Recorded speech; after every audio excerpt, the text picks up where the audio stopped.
तुम्हाला पण भाजीला काय करावं सुचत नसेल किंवा भाजीला काहीच नसेल तर तुम्ही पण अशा पद्धतीने वरणफळ बनवू शकताय. इथे मी 1 वाटी तूर डाळ घेतलेली आहे. तुम्ही विचार करत असताल की आपल्याला काय बनवायचं तर याचं आपल्याला वरणफळ बनवायचं आहे. तर ही तूर डाळ मी एक छोटी वाटी घेतलेली आहे. तर ही आपल्याला छान अशी निसून आणि धुवून घ्यायची आहे. तर आपण ही तूर डाळ आता कुकरला लावणार आहोत. चला तर झटपट अशा पद्धतीने सुरुवात करूया आपल्या रेसिपीला. इथं मी कुकर घेतलेला आहे. त्याच्यामध्ये 1 तांब्या पाणी घालत आहे आणि त्यानंतर त्यामध्ये मी अर्धा चमचा हळद आणि एक अर्धा पळी तेल घालत आहे.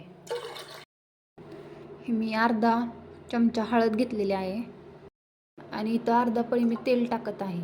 आणि आपल्याला आता तुरीची डाळ स्वच्छ धुवून यामध्ये कुकरमध्ये टाकायची आहे आणि छान अशा 4 शिट्ट्या होऊ द्यायच्या आहेत. ही डाळ आता आपल्याला स्वच्छ पाण्याने धुवून घ्यायची आहे. इथे मी स्वच्छ अशी डाळ धुवून घेतलेली आहे. आता आपल्याला ही कुकरमध्ये टाकायची आहे.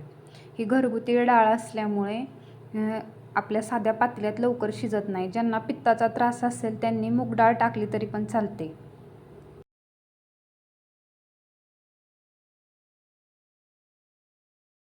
आता इथे मी कुकर लावून घेत आहे. कुकरच्या शिट्ट्या होईस्तोवर आपल्याला लसूण सोलून घ्यायचं आहे. इथं मी आता लसूण सोलून घेतलेला आहे. आपल्याला जे वरणफळ करणार आहोत त्याला तडका देण्यासाठी आपल्याला लसूण आणि बाकीचं साहित्य लागणार आहे. इथे मी लसूण सोलून घेतलेला आहे आपली कुकरच्या शिट्ट्या होईस्तोवर. चला तर आता आपण डाळ शिजली का नाही पाहूया. आता लसूण हा आपण बारीक बारीक कट करून घेणार आहे. चला तर मग झटपट लसूण कट करून घेऊया. इथं मी आपल्याला वरणफळ बनवण्यासाठी जी कणिक लागते ते मी मळून घेतलेली आहे. तुम्हाला माहिती आहे जे आपण रेग्युलर चपातीला जशी कणिक मळतो ना सेम तीच कणिक मळायची आहे. आपल्याला काही एवढी कणिक लागत नाही पण याच्यातले मला निम्म्या चपात्या करायच्या त्याच्यामुळे मी एवढी कणिक मळलेली आहे. आता आपल्याला ही कणिक छान अशी गोल लाटून आपल्याला त्या जे आपण डाळ शिजवून घेतलेले आहे त्याला छान अशी फोडणी देऊन त्याच्यामध्ये हे लाटलेल्या वड्या सोडायच्या आहेत.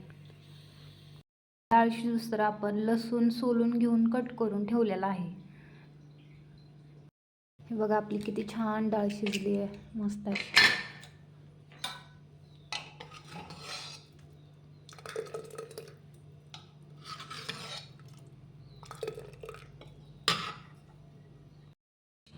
आता ही शिजवलेली डाळ मी पातेल्यात काढून घेते.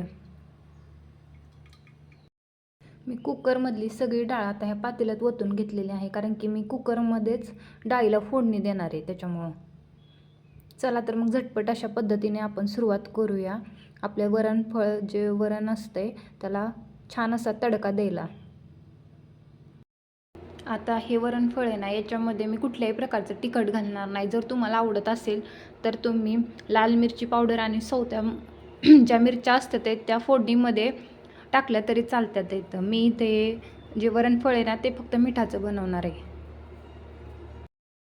आता आपण यामध्ये 2 पळी तेल टाकत आहोत.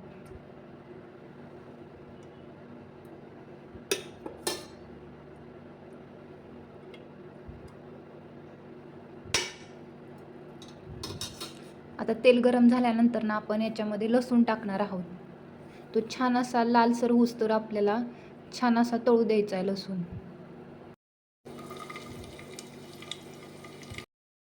आता यामध्ये मी मोहरी टाकते. आता आपल्याला जिरे टाकून घ्यायचे आहेत आणि ते छान असे तडतड वाजल्यानंतर ना आपल्याला जे आपण डाळ शिजवून घेतलेली आहे ती त्याच्यामध्ये टाकायची आहे. आता आपल्याला ही सगळी डाळ टाकून घ्यायची आहे. याच्यामध्ये घेतलेली सगळी डाळ आपल्याला आता ह्या कुकरमध्ये टाकायची आहे. यामध्ये मी सगळी डाळ टाकून घेतलेली आहे. आता आपल्याला ह्यामध्ये मीठ टाकायचं आहे. इथं पाहू शकता मी अर्धा चमचा मीठ टाकते. आणि याला आपल्याला उकळी आल्यानंतर ना जे आपण कणिक मळून घेतलेले आहे त्याचे गोल अशी चपाती लाटून ती कट करून आपल्याला उकळी आल्यानंतर हे सोडायचे आहे. चला तर आपण चपाती लाटायला सुरुवात करूया. आता आपल्याला याची गोल अशी चपाती लाटून घ्यायची आहे.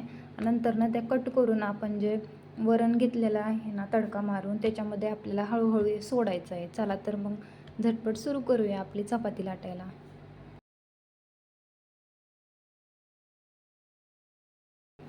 चाकूच्या साह्याने मी याच्यात उभे कापून घेतलेले आहेत. आता हे आपल्याला असे आडवे कापायचे आहेत आणि मग त्यानंतर ते आपल्याला वरनं सोडायचे आहेत. असेच करून आपल्याला सगळे कापून घ्यायचे आहेत आणि छान असे फोडणीमध्ये सोडायचे आहेत.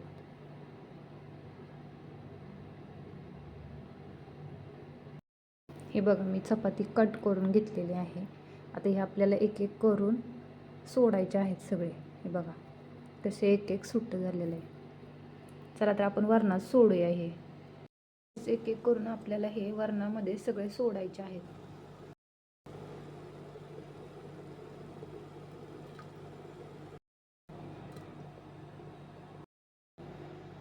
हे आपण छान असे टाकून घेतलेले आहेत. आता आपल्याला सगळ्याच अशा जेवढ्या आपल्याला क्वांटिटी करायची आहे त्यानुसार चपात्या लाटून त्यामध्ये सोडायच्या असे.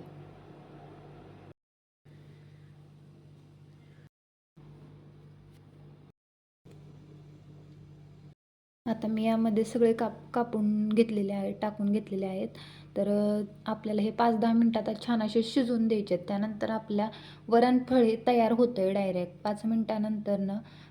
खायला पण खूप चवदार लागतं. तुमच्या आवडीनुसार चटणी तुम्ही टाकू शकताय किंवा टाकू शकत नाही. चटणी नसल्यामुळं कसं लहान मुलं पण हे आवडीने खातात आहे आणि आमच्या घरात सगळ्यांना मिठाचंच आवडतं. हे बघा किती छान अशा पद्धतीने आपलं वरणफळ तयार झालेलं आहे. जर तुम्हाला माझी रेसिपी आवडली असेल तर चॅनेलला लाईक करा, कमेंट करा आणि सबस्क्राईब करायला विसरू नका. थँक्यू.